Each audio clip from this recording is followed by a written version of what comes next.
Ayan. Sige. Subukan natin na buksan. Pag-isayin natin dito sa balot. At linisan natin. Subukan natin tunawin. Ito na yung naipon natin.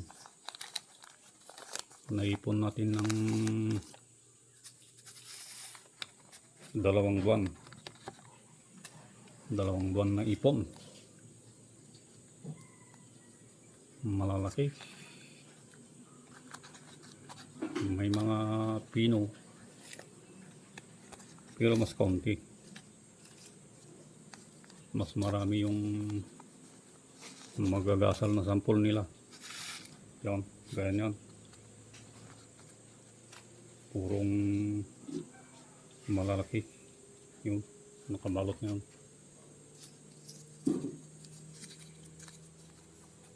Pakunti-kunti.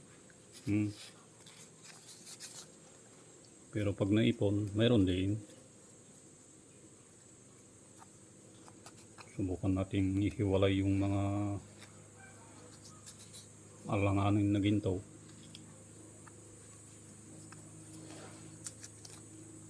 Para pag tinunaw, yung sigurado na lang matutunaw. Hindi masasama yung mga alanganin. Hindi gaanong malinis. Minamagnet natin ito pag tinitimbang natin, pero marami pa rin natitira na mga itim.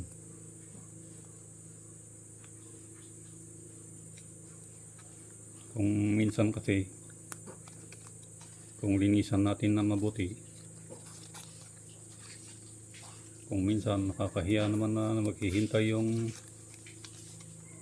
papatimbang. Maghihintay ng matagal. Kaya hindi gaanong nalilinis.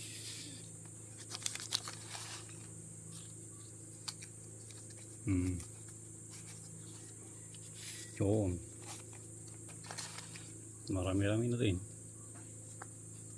Medyo marami na ng kaunti.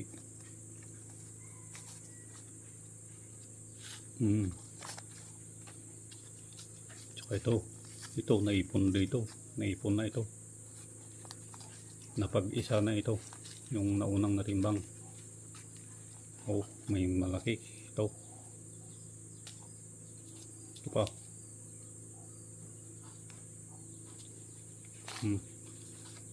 Ito pa. Lagay na natin. Dagdag na natin. Yun. Ganyan. Ganyan kadami. Oh, ito pa. Na talian ng guma. Ito na yung pangit na ginto. Yung mabutas. Kung titignan, kung ikukumpara, mas birdi ito. Tapos yung itsura niya mabutas.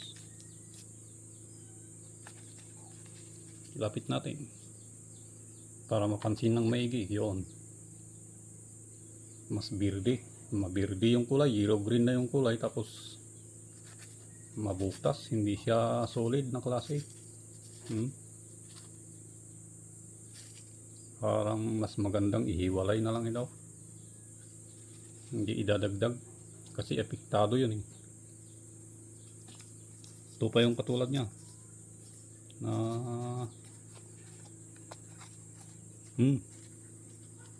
ganyan, mabirdi rin. Dagdag din natin doon yung birdi.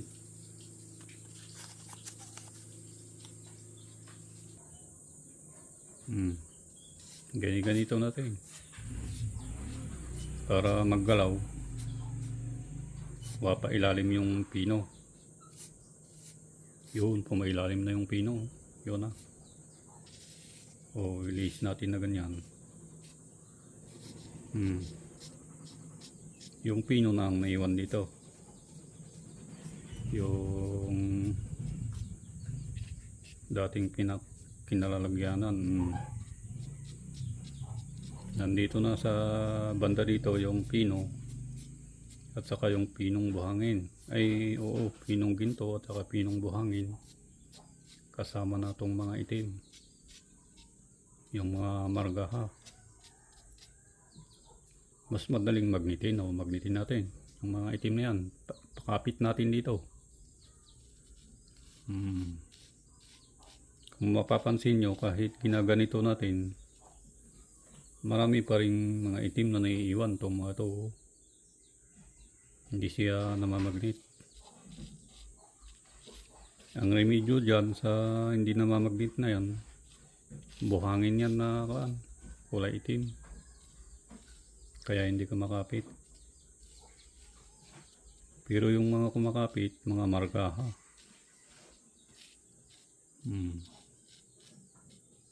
Batong itim yung hindi kumakapit. Yan na yung natanggal. May kumapit na isa. Yun. Kalabitin natin kung mahuhulog. Hulog. Yun pa. Ay, bato yun. Bato. Yung mga sumasama na yun, iniipit lang ng kayon ng to margaha. Kaya kumakapit. Kaya pag ginalaw mo, mahuhulog. Kasi hindi bakal yun. Hindi margaha, ginto. Nasama lang.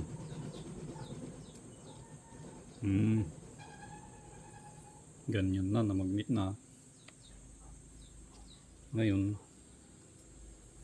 ihipan naman natin yung mga itim na ito na ayaw mamagnet. Konting ihip lang, sige, ihipan na natin.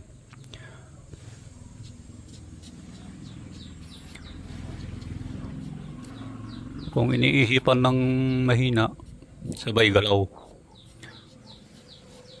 Kaya niya, iniihipan ko, ginagalaw ko rin.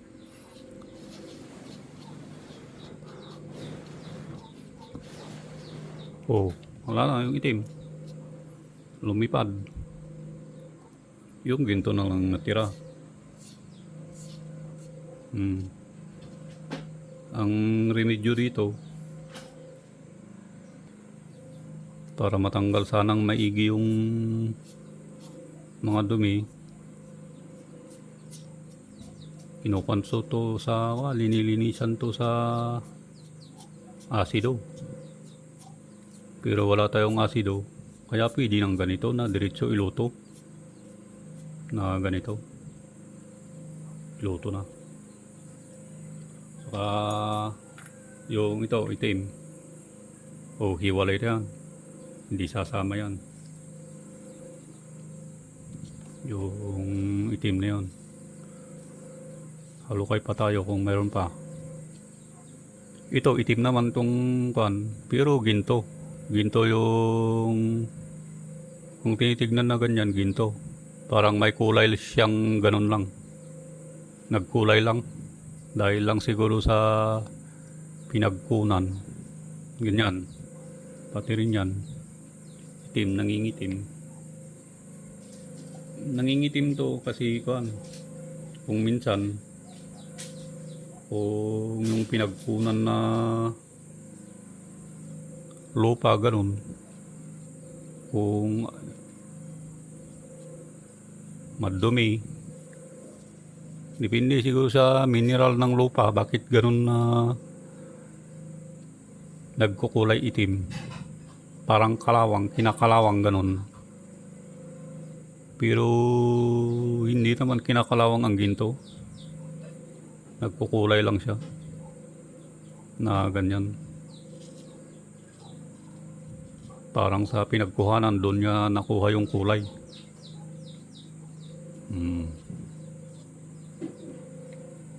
Yung ito naman isa, igilid lang natin na ganyan. Sunod natin ito na magnetin. Pero tanggalin muna natin yung ito margaha na kumapit dito sa magnet. Tanggalin natin. O, ganyan. Saka natin naman doblihin na magnetin. Yun yung matanggal. Saka natin magnetin naman itong yellow green na ginto.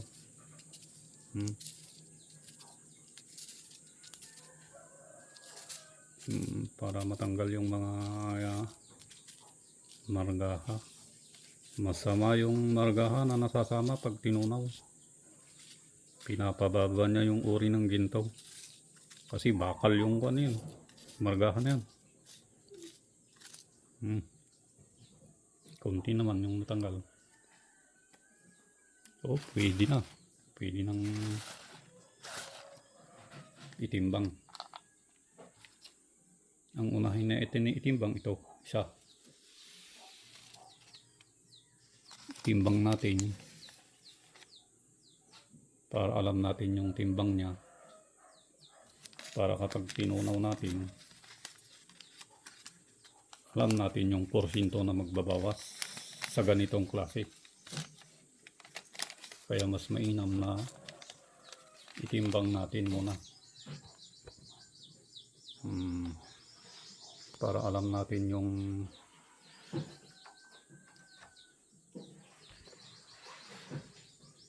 pagkaginto ng mga ginto. Iayos lang natin ito para makita. Yan. Ilagay na natin. Ilagay na natin itong ginto ron. Ganyan. Kadami. Saka natin timbangin. Ganyan.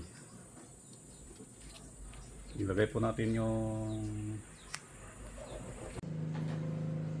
Sige, timbangin natin. Ilagay natin ito. 20 grams. Subukan natin ilagay. Saka yung 10. Dagdag pa natin doon sa may pabato.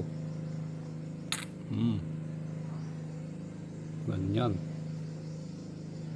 Mas mabigat pa dito sa may kabila, doon sa may ginto. Dagdag pa natin yung 1 gramo. Subukan natin. Ay, wala. Masyadong mabigat. Itong kalahating guhit ang idagdag natin. Ito. 500 milligrams. Ay, mas mabigat pa ng kaunti. Kunting-kunti lang. Subukan natin ilagdag pa yung kalahating guhit. Yung 50 milligrams. Ay, ganyan. Yung pagkatimbang. 30.5 1/2 grams. Yung pagkatimbang yan. Ginto na yan.